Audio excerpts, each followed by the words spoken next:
it's unfair, it's discriminatory, and it needs to change. When it comes to the state's unequal per pupil funding, TCAP's CFO Paul Soma doesn't mince his words. This is discrimination.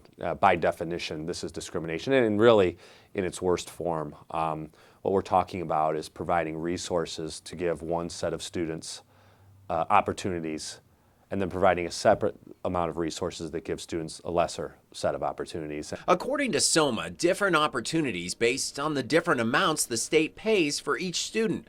Take a look at these numbers.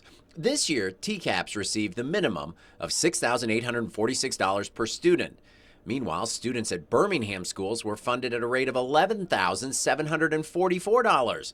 Bloomfield Hills students were valued at $11,854. From top to bottom, a range of more than $5,000. For the most part, the highest funded schools are in southeastern Michigan. We do this because of people's zip code, where you live. That discrimination is somehow allowed to continue.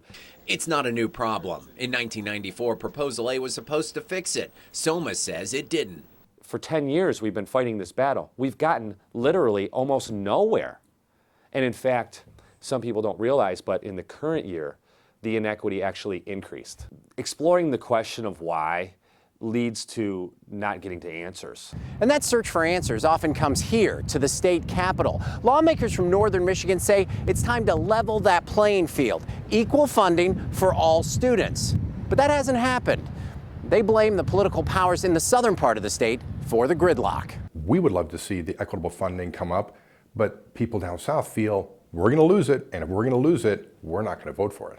Not enough votes here in the State House or down the hall in the Senate to make it work. So State Representative Greg McMaster is trying a different approach. He's proposed this. It's an amendment to Michigan's Constitution. It calls for equal funding for all students by 2015, most likely by taking money from the rich to give to the poor.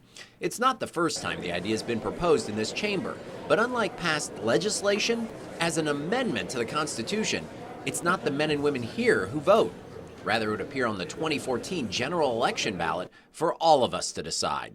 Let's put it to the vote of the people. Let them decide, because obviously in years past, the state representatives and the senators for that matter haven't been able to do that.